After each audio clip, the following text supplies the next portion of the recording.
Betrayed beyond belief, she cheated with my boss, called me a loser, and now wants my house. The world exploded a few months ago, leaving me picking up the shattered pieces of a life I thought I knew. It all started with a gut-wrenching discovery: my wife, Zoe, was having an affair. And not just any affair, but one with my boss, the man I respected. The man I went above and beyond for at work was sleeping with my wife right under my nose. Then came the daggers. She didn't even try to deny it, admitting she'd fallen out of love with me weeks after the wedding, and that my boss was a better fit. A broke loser like me could never satisfy her, apparently. As if that wasn't enough, now she's demanding my house and a divorce, clinging to alimony like a lifeline. But I am not giving up without a fight. Zoe, 23, and I were married for a single, agonizing year, though we'd been together for 4. Despite our differences, we had always managed to navigate life together, or so I thought. We came from completely different backgrounds. My life was a world away from hers. We met in college at a friend's birthday party, and I was instantly captivated by her beauty. She was charming and lovely, and over the next few months, our connection deepened through texts and dates, leading to a serious commitment. But there was always a shadow lurking. It wasn't until we moved in together that she finally revealed the truth about her family, a topic she'd always avoided. She said she didn't want me to meet them, claiming they were estranged and difficult. After nearly a year, I pressed her, needing to understand this hidden part of her life. Finally, she confessed that her parents had kicked her out when she chose college over working to support their failing makeup company. They were relying on relatives for financial support, promises always broken. Zoe, determined to get her degree, had managed to fund her education through hard work and the kindness of a few supportive friends and family members. Her story was incredibly inspiring. Seeing her struggle, working part-time while earning a degree, moved me deeply. I come from a privileged background. My father's an ophthalmologist, and my mother runs a successful online jewelry business. Money was never a real concern. When I learned about Zoe's past, I vowed to help her. I promised to contribute and help her pay off her debts. She kept her history a secret, afraid I'd label her a gold digger, a label she'd faced before because of my family. We agreed I'd help her pay down her debts faster, and I started sending her a set amount each month. I trusted her implicitly and never asked for details. Looking back, I don't think she ever realized that the money I gave her was from my investments, not directly from my parents, but at the time it didn't matter. We were living in my apartment, and I wanted to help ease her financial burden while she searched for a full-time job. After graduation, for those 4 years we were happy, at least outwardly. However, after we got engaged, her behavior started shifting subtly. I was swamped with work, rushing to complete everything before the honeymoon, and missed the changes. She was spending more time on her phone, coming home late, and seemed to have lost all urgency in finding a full-time job. I didn't worry too much. I figured she was just relaxing after graduating. We got married a year ago, and my parents and I paid for the entire ceremony. Zoe has a small family and couldn't rely on her parents. She didn't even offer to help, which I didn't find unusual given her situation. I continued to cover all the major bills after the wedding, never expecting her to contribute. She was still looking for work, and none of the offers seemed demanding enough for her ambitious spirit. I genuinely believed her. We also kept the monthly allowance arrangement, assuming she was using it to pay off her debts. Then the bomb dropped. A few days ago, I found out about the affair purely by accident. I was in the living room when her phone lit up with an Instagram voice call from an account named Unknown Lover. I hesitated, a knot forming in my stomach, and then heard my boss's voice on the other end, wondering why she was taking so long to answer. The call ended, and I immediately hung up, desperately trying to rationalize what I'd just heard. But I had to know. When I opened the Unknown Lover chat, I discovered a long and sordid history, an affair that had been going on even before our wedding.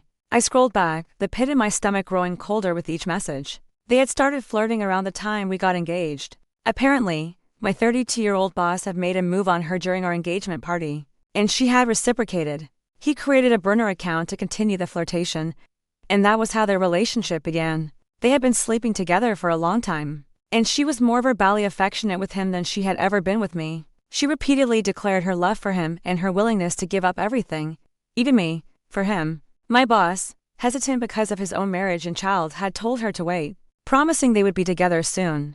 That's why she was still with me, just waiting it out. I was completely devastated. Tears streamed down my face as I read their messages. Zoe then emerged from the shower, rushing to comfort me when she heard me crying. But the moment she saw what I was reading, she froze. Instead of denying it or apologizing, she just stood there calmly as I sobbed. Finally, I demanded an explanation. She simply said she had been waiting for me to find out and had even considered telling me herself, because she no longer wanted to be with me. She claimed she was tired of pretending to love me and had fallen out of love. Shortly after our wedding, she said my boss was the right man for her. When I pressed her, she sneered, claiming a broke loser like me could never treat her the way my boss could. She even bragged about lying about a girls' weekend trip a few months ago. She'd actually been with my boss, and her friends had covered for her. That explained all the new, expensive clothes, bags, makeup, and jewelry she'd been flaunting lately. She'd been telling me about a wealthy friend who was showering everyone with gifts. But it was all my boss. She said she was glad I found out on my own, wanted a divorce, and was tired of pretending to care. She even said she'd rather be single or my boss's mistress than be married to me any longer. The marriage was over. Before I could even process everything, she started packing her bags. I was too proud to beg her to stay. My heart was shattered, but I knew I had to let her go. She didn't deny anything, didn't apologize, and seemed genuinely pleased to be leaving. As she grabbed her laptop, I told her that anything I bought her with my money was mine and staying here. Her face twisted in anger, but she knew I was right. I needed it as evidence for the divorce. I wasn't going to let her off easy, nor was I going to forgive my boss. Despite our professional relationship, he had no right to hit on my wife and play these sick games. What infuriated me most was his audacity to act cordial and polite at work, while sleeping with my wife behind my back. I'd always gone above and beyond as an employee. I vowed to make him pay for what he'd done. I was aware of his involvement in some shady activities. He failed a company drug test, and I knew exactly where the paperwork was. He was involved in illegal activities, and exposing him for one thing would eventually reveal everything else. My boss had colluded with the medical team administering the drug tests, bribing them to fake a negative result. He paid half the money upfront but refused to pay the remaining balance. After getting the desired outcome, leading to a dispute with the medical team's leader. The leader had even emailed the actual test results to my boss as a threat, demanding payment. My boss had received the actual results just days before I discovered the affair, and we'd even discussed them. I remembered exactly where he kept the documents. That morning, I went to the office early. I had a spare set of keys because my supervisor often required me to run errands and arrive early. I took the actual test results from his desk and went straight to the police. I detailed the entire case to the cops and left them to handle it. After that, what happened to my boss was no longer my concern. He was arrested because the chemicals found in his bloodstream were illegal. The medical team that performed the test is now also under investigation. Basically, everyone is in big trouble. I'm not even hiding. I've told the cops I'm available if they need more information. I've also resigned from my job because I don't want to be involved in anything else there. My boss is currently suspended, and if the allegations are proven, he'll be fired and likely imprisoned. The only one upset about this is Zoe. She hasn't stopped calling me since the news about my boss broke, blaming me for ruining her and her boyfriend's lives. She keeps saying that reporting my boss out of anger over the affair was wrong, and that she's disappointed in me. She believes it was harsh and unfair, motivated by vengeance. 1 week has passed since my last entry, and I filed for divorce. Speaking of her, I blocked her everywhere. I stopped second-guessing myself after realizing she was a snake. I did the right thing. My intentions don't matter because I reported someone committing an illegal act. My supervisor isn't a good guy, so I don't feel bad about it. If he had been a decent person with a drug problem, I would have reconsidered. I'm disgusted that I let Zoe live with me and provided so much for her for so long. Above all, I feel like an idiot for falling in love with her. A lot of you asked if there were warning signs, and I'm sad to say that there weren't. I don't believe anyone in my situation would have predicted what was happening. Even after the affair began, she continued to act normally around me. I doubt I would have found out otherwise. Even if there had been signs, I never would have suspected her of cheating. Given everything I did for her, I did it out of love, not realizing she was exploiting me. I've even started doubting her story about her parents not wanting her to get a degree. I don't think it's real anymore. And I doubt she used my money to pay off her debts because there were no updates. I never inquired because I trusted her completely, which I now understand was a huge mistake. Looking back, I see how foolish I was for trusting her more than she deserved. But don't worry, the divorce is happening and I'll make her pay. I was issued the divorce papers 3 days ago, and we received a response from her today. She is not contesting the divorce, but she disagrees with the terms of the petition and wishes to negotiate. That is all right with me. She can bring it on. She is requesting to keep the house and a substantial payment in alimony. Her statements are bold, given what she did to me. I don't think a known cheater would be so arrogant as to file such a detailed petition to preserve everything for themselves. It's evident she's only wanting my money. I don't think she cares about my employer anymore. He's not in a position to help her. Zoe is cold and calculated. And I'm pleased I'm seeing this side of her now because it's eliminating any leftover feelings of love or affection I had for her. I won't lie, I'm sad with how she's turned out. But I'm confident I'll destroy her in court. It's alright to be disappointed and process my emotions. But first I have to win this. We're meeting with a court-appointed mediator in a few days, so we'll see how things go. I also finally acquired the confidence to discuss everything with my folks. I've been hiding it from them because I was ashamed and embarrassed about what was going on. But I recognized it was a big deal, and I wanted to talk to them. I'm glad I did because they were encouraging and promised to assist me financially and emotionally. I believe I will require their financial assistance for some time, as I have recently quit my job and I'm looking for another. With all of my expenses, rent, and now the lawyers, everything is going to be quite expensive and I will have to dive into my savings. I'm not sure when I'll find a new job because I'm still involved in the drug controversy with my employer who is currently on trial. I do not believe any employer will hire me while this is continuing. I'm acting as a witness against him, which has been quite emotionally draining. But I know I'm doing the right thing and that's what motivates me. In the worst case scenario, I'll simply start working for my father. At least with him, I know my supervisor will never try to screw me over. The negotiations have begun. It's been a week and a half since I got the response to my divorce petition. My boss's trial is still ongoing. However, negotiations with my soon-to-be ex-wife aren't going well. During these meetings, she's extremely demanding and lies through her teeth, attempting to portray me as a bad guy and villainizing me in order to back up her claims. She's behaving like the victim in this circumstance, which is quite frustrating to me. She comes to these sessions looking like a widow, as if she's been through a lot. I can see right through her act, and it is terrible. I understand what she's trying to accomplish, but it won't work on me or my lawyer. We will not back down from our allegations. We will undoubtedly receive what we deserve. I am not going to let her walk away with the alimony settlement she is requesting. I'm not sure why she feels she is entitled to it simply because she is now unemployed. I mean, she physically cheated on me, which I believe disqualifies her from anything. I have the proof. She hasn't even checked out of her account.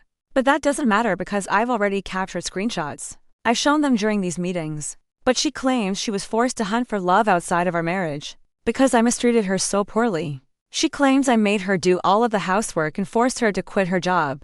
But now I'm breaking my word. None of that is true. And hearing her utter such things makes my anger boil. I had to use all of my might to keep myself from walking out of those meetings. My lawyer has told me to remain calm, but it is quite difficult given the circumstances. I won't lie, I'm frustrated. Things are becoming more difficult with each meeting, but I know I must persevere. I'm just hoping it ends soon. I've also had no luck finding a job, which is disappointing. The word of me exposing my boss and having that kind of reputation in our profession isn't helping me get employed. It feels like I might have to work for my father. There was nothing wrong with that. I only hope that I could find another road. Clearly, it will be harder now that I've chosen to fight the wrong people. I filed for divorce 2 months ago, and I'm not going to talk about it today. I'm here to inform you that my employer is going to jail. I'm not sure how long he'll stay there, but it may be 2 or 3 years. Though he may be released sooner if he behaves well. The point is, he's currently in jail. I simply feel horrible for his wife. She's a stay-at-home mom who is fully dependent on his money. So now that he's not working, life will be difficult for her. I feel sorry for her and their child. They deserve better, yet this is their current reality. As for me, I've started working for my father. My father was quite pleasant about it and did not make me feel strange or uneasy at all. The divorce proceedings are still underway, and we have yet to reach a mutual settlement.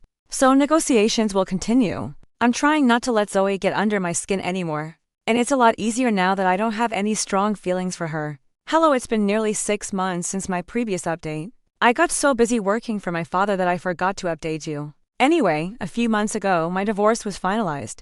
Zoe had to accept my requirements because they were the best option for her. The mediator made it plain that if we didn't reach a deal, this would go to court. And things would be much more difficult for her then. He told both of us, but I knew he was referring to Zoe. She could have lied during our discussions, but she wouldn't get away with it in family court. There would be terrible consequences, so she had no alternative but to concede. We're now divorced and have no touch with one another. To be completely honest, I prefer it this way. I'm going to therapy and trying to work on myself. It will be a long path, but I am confident that I will get there someday. I have fantastic friends and very supportive parents, and I'm going to keep them close while I go through this. Thank you for watching. If you haven't subscribed yet, Please do so and hit the notification bell to stay updated with more shocking real-life stories happening around you. So, Reddit, after hearing everything, do you think I handled this situation correctly? Was exposing my boss justified, even if revenge played a part? Did I do the right thing standing my ground in the divorce, refusing to give her the house and alimony she demanded? I'm still grappling with all of this and would really appreciate your honest opinions and insights.